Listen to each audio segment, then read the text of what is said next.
Law 2. Never put too much trust in friends. Learn how to use enemies. Judgment. Be wary of friends. They will betray you more quickly, for they are easily aroused to envy. They also become spoiled and tyrannical. But hire a former enemy, and he will be more loyal than a friend, because he has more to prove. In fact, you have more to fear from friends than from enemies. If you have no enemies, find a way to make them. Transgression of the law. In the mid-9th century A.D., a young man named Michael III assumed the throne of the Byzantine Empire. His mother, the Empress Theodora, had been banished to a nunnery, and her lover, Theoctistus, had been murdered. At the head of the conspiracy to depose Theodora and enthrone Michael had been Michael's uncle, Bardas, a man of intelligence and ambition. Michael was now a young, inexperienced ruler, surrounded by intriguers, murderers, and profligates. In this time of peril, he needed someone he could trust as his counselor, and his thoughts turned to Basilius, his best friend. Basilius had no experience whatsoever in government and politics. In fact, he was the head of the royal stables, but he had proven his love and gratitude time and again. They had met a few years before, when Michael had been visiting the stables just as a wild horse got loose. Basilius, a young groom from peasant Macedonian stock, had saved Michael's life. The groom's strength and courage had impressed Michael, who immediately raised Basilius from the obscurity of being a horse trainer to the position of head of the stables. He loaded his friend with gifts and favors, and they became inseparable. Basilius was sent to the finest school in Byzantium, and the crude peasant became a cultured and sophisticated courtier. Now Michael was emperor, and in need of someone loyal. Who could he better trust with the post of chamberlain and chief counselor than a young man who owed him everything? Basilius could be trained for the job, and Michael loved him like a brother. Ignoring the advice of those who recommended the much more qualified Bardas, Michael chose his friend. Basilius learned well, and was soon advising the emperor on all matters of state. The only problem seemed to be money. Basilius never had enough. Exposure to the splendor of Byzantine court life made him avaricious for the perks of power. Michael doubled, then tripled his salary, ennobled him, and married him off to his own mistress, Eudoxia Ingerina. Keeping such a trusted friend and adviser satisfied was worth any price. But more trouble was to come.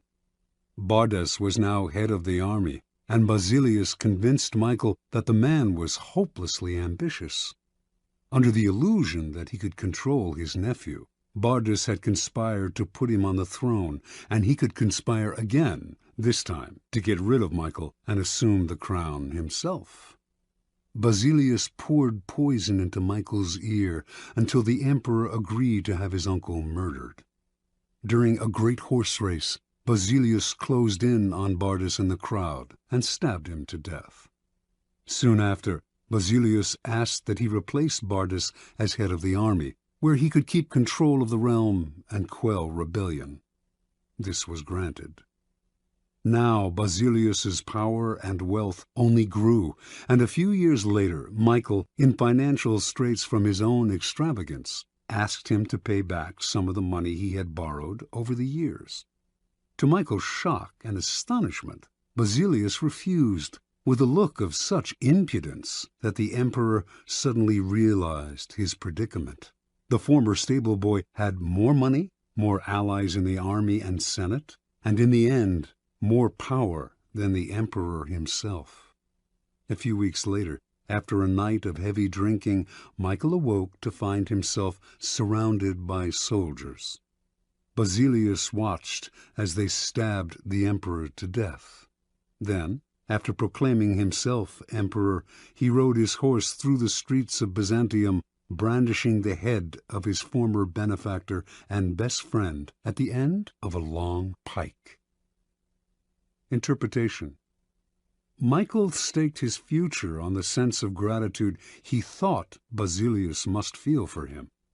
Surely Basilius would serve him best. He owed the emperor his wealth, his education, and his position.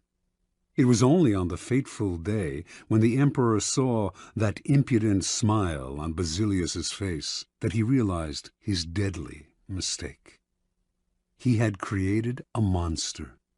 He had allowed a man to see power up close, a man who then wanted more, who asked for anything and got it, who felt encumbered by the charity he had received, and simply did what many people do in such a situation.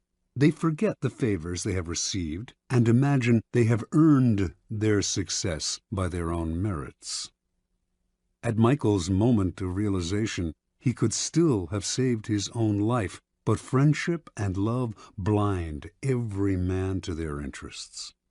Nobody believes a friend can betray, and Michael went on disbelieving until the day his head ended up on a pike. Keys to power. It is natural to want to employ your friends when you find yourself in times of need. The world is a harsh place, and your friends soften the harshness. Besides, you know them. Why depend on a stranger when you have a friend at hand? The problem is that you often do not know your friends as well as you imagine. When you decide to hire a friend, you gradually discover the qualities he or she has kept hidden. Strangely enough, it is your act of kindness that unbalances everything. People want to feel they deserve their good fortune. The receipt of a favor can become oppressive. It means you have been chosen because you are a friend, not necessarily because you are deserving. There is almost a touch of condescension in the act of hiring friends that secretly afflicts them. The injury will come out slowly, a little more honesty, flashes of resentment and envy here and there, and before you know it, your friendship fades. The more favors and gifts you supply to revive the friendship, the less gratitude you receive. All working situations require a kind of distance between people. You are trying to work, not make friends. Friendliness, real or false, only obscures that fact. The key to power, then, is the ability to judge who is best able to further your interests in all situations. Keep friends for friendship, but work with the skilled and competent. Whenever you can, bury the hatchet with an enemy and make a point of putting him in your service.